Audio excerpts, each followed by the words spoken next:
ಎಲ್ಲ ನಾವು ಅಂದಿಸ್ತೇನೆ. ಬನ್ನಿ ಎಫೆಸ ಪತ್ರಿಕೆ 3ನೇ ಅಧ್ಯಾಯನ ಕಲಿಯೋಣ.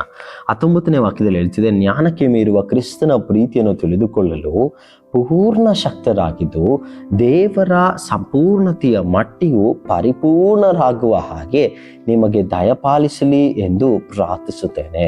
ಅಪೊಸ್ತಲನಾದ ಪೌಲನು ಸಭೆಗೋಸ್ಕರ ಮಾಡ್ತಿರುವಂಥ ಪ್ರಾರ್ಥನೆಯನ್ನು ನಾವು ಓದುತ್ತಾ ಇದ್ವಿ. ಇಲ್ಲಿ ದೇವರ ಪ್ರೀತಿ ಮನುಷ್ಯನ ಜ್ಞಾನಕ್ಕೆ ಮೀರಿದಂತೆ. ಅದಕ್ಕೋಸ್ಕರನೇ 3ನೇ ಅಧ್ಯಾಯದಲ್ಲಿ ನಾವು ಒಂದು ಪದ ತಿರುಗಿ ನೋಡ್ತೀವಿ, ಮರ್ಮ ಎಂಬುದಾಗಿ.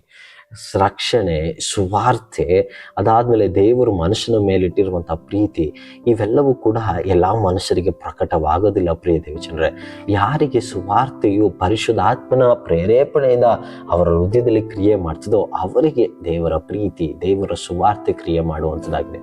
ಎಫೆಸ ಸಭೆಯಲ್ಲಿದ್ದಂಥ ಜನರು ಕೂಡ ಇದನ್ನ ಗ್ರಹಿಸಿಕೊಳ್ಳದೆ ಅವರ ರಕ್ಷಣೆಗೋಸ್ಕರ ಅನೇಕ ಕಾರ್ಯಗಳನ್ನ ಮಾಡುವಂಥವರಾಗಿದ್ದಾರೆ. ಏನೋ ಇನ್ನೂ ದೊಡ್ಡ ಸತ್ಯವನ್ನು ನಾನು ತಿಳಿದುಕೊಳ್ಳಬೇಕಂತ ಹೇಳಿ ಅನೇಕ ರೀತಿಯಾದಂಥ ಗ್ರೀಕ್ ರೀತಿಯಲ್ಲಿದ್ದಂಥ ಸಂಪ್ರದಾಯವಾಗಿದ್ದಂಥ ಸತ್ಯಗಳನ್ನು ನಾನು ತಿಳಿದುಕೊಳ್ಳಬೇಕು, ತತ್ವಗಳನ್ನು ನಾನು ತಿಳಿದುಕೊಳ್ಳಬೇಕಂತ ಹೇಳಿ ಯೇಸು ಕ್ರಿಸ್ತನ ಶಿಲುಬೆಯ ಮೇಲೆ ಮಾಡಿದಂಥ ಆ ಒಂದು ಮರ್ಮದ ರಹಸ್ಯಗಿಂತ ಅನೇಕ ಕಾರ್ಯಗಳ ಹಿಂದೆ ಹೋಗುತ್ತಾ ಇರ್ತಾರೆ.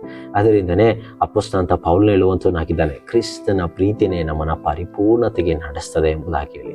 ಪ್ರೀತಿ ದೇವಜನರೇ, ಇವತ್ತು ನಮ್ಮನ್ನ ದೇವರ ಸ್ವಾರೂಪ್ಯದಲ್ಲಿ, ದೇವರ ಪ್ರೀತಿಯಲ್ಲಿ, ದೇವರ ವಾಕ್ಯದಲ್ಲಿ ನೆಲೆಗೊಳಿಸುವುದು ಯಾವುದು ಗೊತ್ತಾ? ದೇವರ ಪ್ರೀತಿ. ಅದರಿಂದ ಆ ಪ್ರೀತಿಯನ್ನು ತಿಳಿದುಕೊಳ್ಳಲು ಪರಿಶುದ್ಧಾತ್ಮನು ನಮ್ಮೆಲ್ಲರ ಕಣ್ಗಳನ್ನು, ಆಂತರೇಂದ್ರಿಯಗಳನ್ನು, ಹೃದಯಗಳನ್ನು ಕಳೆಗೊಳಿಸಲಿ.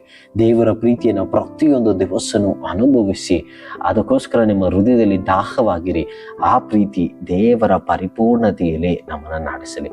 ಆತನ ಆಶೀರ್ವಾದದಲ್ಲಿ, ಆತನ ಸ್ವಾರೂಪ್ಯದಲ್ಲಿ, ಆತನಿಗೆ ನಮಗೋಸ್ಕರ ನೇಮಿಸಿರುವಂಥ ಎಲ್ಲ ಕೃಪಾವರಗಳಲ್ಲಿ ನಮ್ಮನ್ನು ನಡೆಸಲಿ. ದೇವರ ವಾಕ್ಯದಿಂದ ನಿಮ್ಮನ್ನು ಆಶೀರ್ವದಿಸಲಿ.